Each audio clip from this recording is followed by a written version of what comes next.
Think you know everything about China? Think again. You see the headlines, you hear the news reports, you probably even own a few things with Made in China on the label. It's this giant, monolithic idea in our heads. A place of ancient history, booming cities, a government that keeps us all guessing. But what if I told you that the picture you have in your mind is just a sketch? A tiny corner of a massive, sprawling and frankly bizarre canvas that is modern China. It's a country of contradictions, a place where the future is being built so fast they forget to send out the invitations. Today, we're diving into 10 facts about China that will blow your mind. And trust me, you won't hear these anywhere else. We're going beyond the Great Wall, the pandas, to uncover the secrets, the oddities, the sheer scale of a nation that is shaping our world in ways you can't even imagine. It's not about politics or taking sides, it's about understanding the reality on the ground. We're talking about cities with no people, a social score that decides your life, and a digital world that operates on completely different rules. It's a place that can feel like a sci-fi movie one minute and an ancient scroll the next. So let's start with something straight out of a post-apocalyptic movie. Imagine a city, gleaming skyscrapers, wide-open boulevards, public parks, and massive apartment complexes. Everything is pristine, brand new.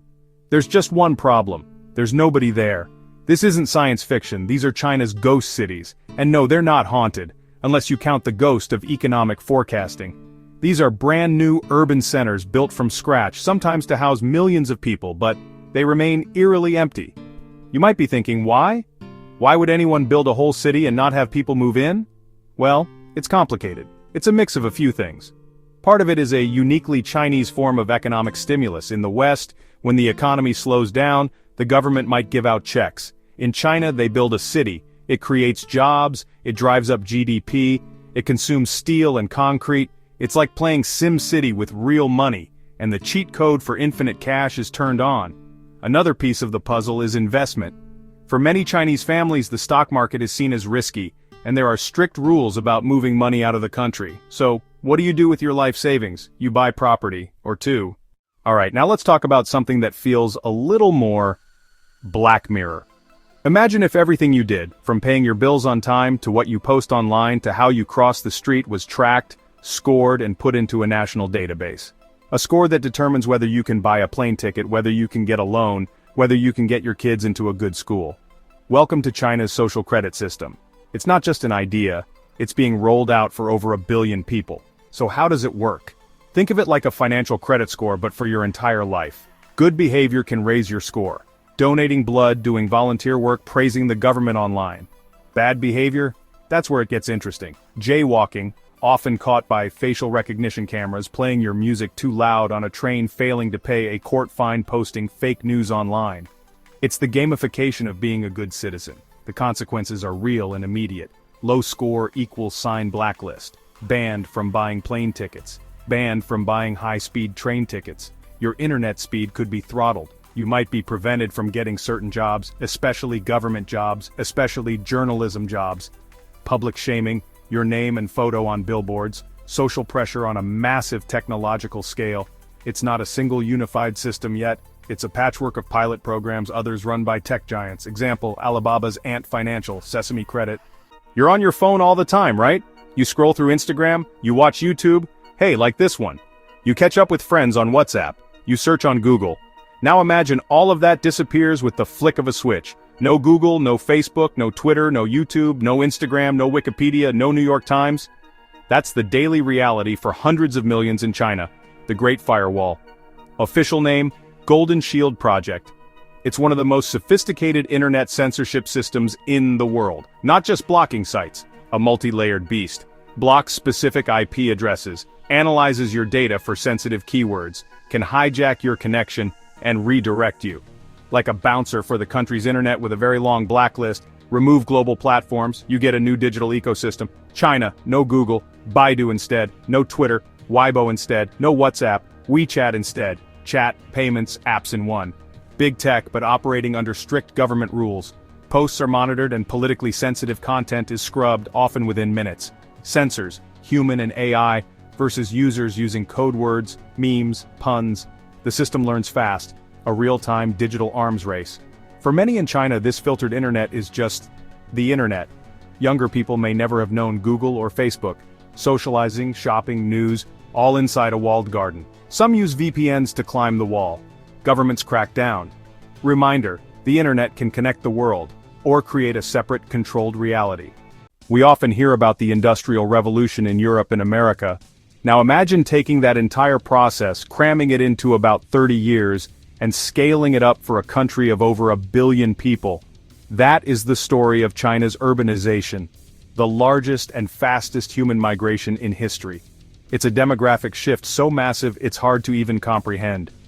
Since the economic reforms began in the late 1970s, China has moved hundreds of millions of people, more than the population of the United States, from rural villages to sprawling new cities.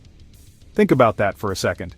Generations of farmers packed their bags and left their villages to work in factories, on construction sites, and in the service industry. It's a story of incredible ambition and profound social upheaval. This wasn't an accident, it was a deliberate government strategy. The plan: turn China into the world's factory. To do that, you need a massive labor force concentrated in urban centers. They built the cities, the special economic zones, and the factories, the promise of a better life. When you think of Chinese food, what comes to mind? Probably sweet and sour pork, chow mein, maybe some dim sum, and yes, that's part of it. But saying that's Chinese food is like saying American food is just burgers and fries. The reality is a culinary universe, vast, it's incredibly diverse, and at times utterly bizarre to the Western palate. It makes your local takeout menu look like a children's book. China's food culture is a journey. Sometimes you need a strong stomach. China is not one country when it comes to food, it's dozens of them. There are traditionally 8 great cuisines, still an oversimplification. Sichuan, fiery mouth-numbing mala; Cantonese, delicate subtle sweetness; steamed seafood and dim sum. Up north, hearty wheat-based noodles and dumplings. But let's get to the stuff you won't find at Panda Express. In China, the philosophy is often, if it moves, you can eat it. This leads to delicacies that can be challenging for outsiders. 1,000-year-old eggs, duck eggs preserved in clay, ash and salt, dark green yolk and translucent brown jelly, stinky tofu, fermented, pungent, some say it smells like garbage but many love it, scorpions on a stick, fried silkworm pupae, snake soup, bird's nest soup, made from the hardened saliva of a swiftlet, yes really, and it can cost a fortune. It's not about being gross, it's a different cultural perspective on what counts as food texture and flavor. In traditional Chinese medicine, many of these ingredients are believed to have health benefits. So while the food can be intimidating, it's also a window into the soul of the country. It tells a story of geography, history, and philosophy. It's about not wasting any part of an animal. In many parts of the world, taking a long-distance train is a quaint, almost nostalgic experience. It's slow, it's romantic, and it's usually not the most efficient way to get around. In China, forget all that. Train travel is the future, and the future is moving at over 350 kilometers per hour, or 217 miles per hour. China is home to the world's largest, fastest, most rapidly expanding high-speed rail network. And it has completely transformed the way people move across this vast country. The sheer scale of it is mind-boggling. As of today, China has over 40,000 kilometers of high-speed rail lines. That's enough track to go around the Earth at the equator. And they built most of it in just over a decade.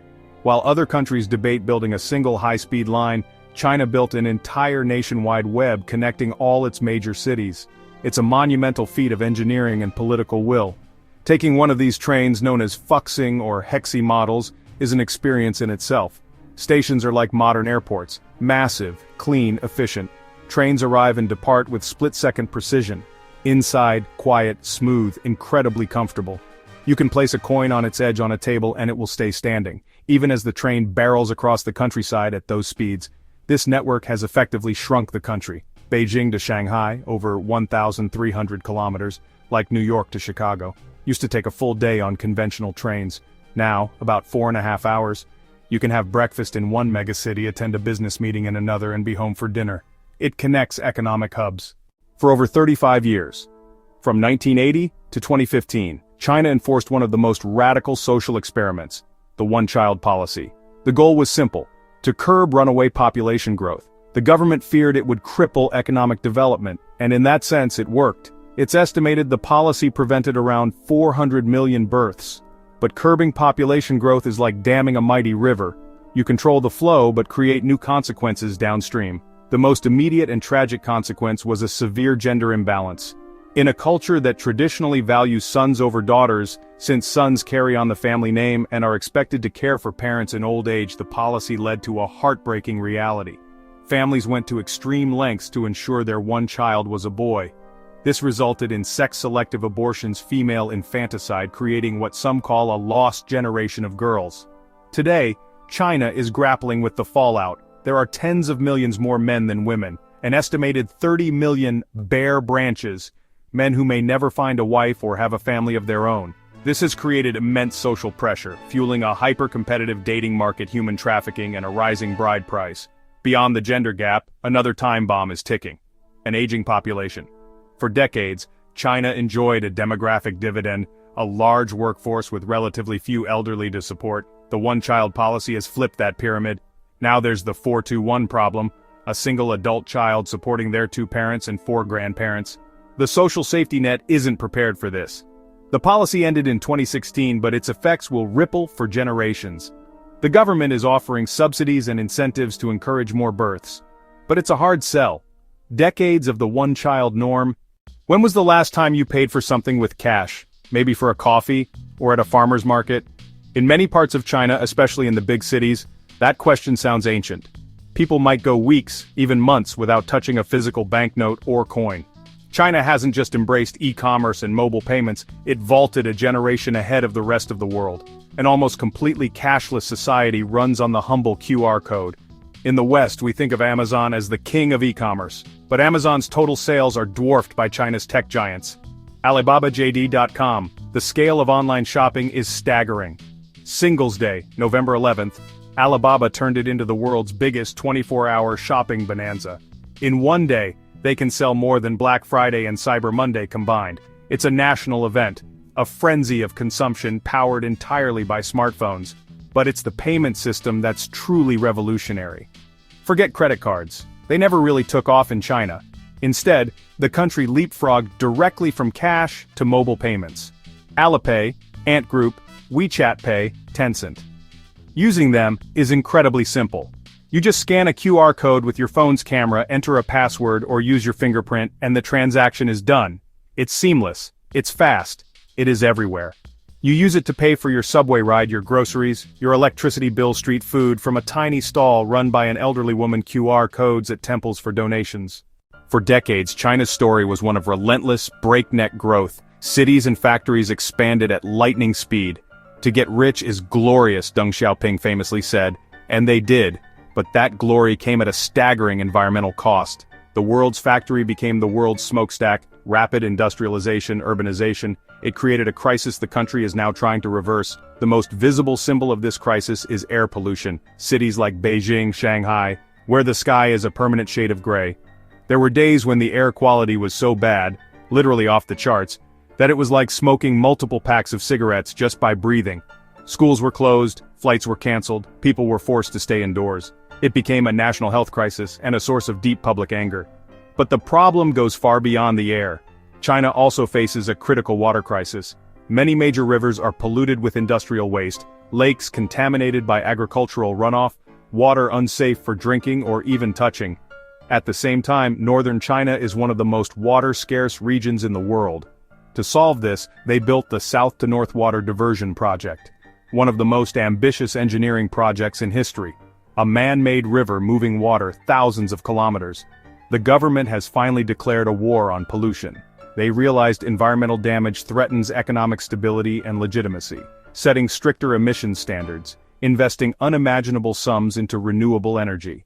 Here's the great contradiction of modern China. It is simultaneously the world's biggest polluter and the world's leading investor in green technology.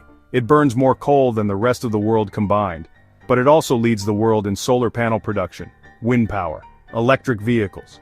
It's a country fighting a war on 2 fronts, one front to clean up the mess of its past, another to build a sustainable future. We live in a world defined by technology, and we often associate innovation with Silicon Valley, Apple, Google, and the digital age. But if we rewind the clock, long before the first computer was even a dream, many of the foundational inventions that created the modern world didn't come from the West, they came from China. It's a legacy of ancient innovation that is often overlooked, but it's woven into the fabric of our daily lives. Let's start with the 4 great inventions of ancient China. First, paper. Before Kai Lun perfected the papermaking process around 105 AD, people wrote on stone, on bamboo, on silk. Paper revolutionized communication and record-keeping, allowing knowledge to be spread more easily than ever before. Next up, printing. Long before Gutenberg, the Chinese had developed woodblock printing during the Tang dynasty. They carved an entire page onto a wooden block, inked it, and pressed it onto paper. By the 11th century, Bisheng invented the world's first movable type system, using individual characters made of baked clay. It was a revolutionary concept that laid the groundwork for mass media. Then there's the compass. Originally developed in China not for navigation but for fortune-telling and aligning buildings with the principles of feng shui, its magnetic properties were eventually harnessed for navigation at sea during the Song dynasty. This simple device, a magnetized needle pointing north, unlocked the oceans, enabling the age of exploration and global trade. It literally changed the map of the world. And finally, the most explosive of them all, gunpowder. Chinese alchemists discovered this volatile mixture by accident while trying to find an elixir for immortality. Saltpeter, sulfur, and charcoal. Animation showing the chemical formula for gunpowder and a small explosion. Initially used for fireworks and celebratory signals, its military applications were quickly realized, leading to the development of the first cannons, rockets, and guns. And these are just the big 4. The list also includes things like porcelain, silk. So there you have it. 10 glimpses into a China that is far more complex, contradictory, and fascinating than the headlines suggest. From empty cities waiting for a future that may or may not arrive, to a social credit system that gamifies morality, China is a country that defies easy labels. It's a place where you can pay for anything with your phone, but can't access Google, a nation that is simultaneously erasing its past with bulldozers and proudly celebrating its ancient innovations. It's the ultimate paradox. Understanding China isn't about deciding if it's good or bad, it's about recognizing its sheer scale and the speed at which it's changing. It's a society grappling with challenges on a level humanity has never seen before. From managing the largest human migration in history, to fighting a war on pollution that could save or doom us all. The story of China is not just their story, it's a story that affects every single one of us, whether we realize it or not. The dragon is not just awake, it's building, it's connecting, it's innovating, and it's watching all at the same time. The more we understand the realities on the ground, the good, the bad, and the truly bizarre, the better equipped we are to navigate the future that it is so actively shaping. Which fact surprised you the most? Let us know in the comments, and don't forget to subscribe for more eye-opening videos. And don't forget to subscribe for more eye-opening videos. And don't forget to subscribe for more eye-opening videos.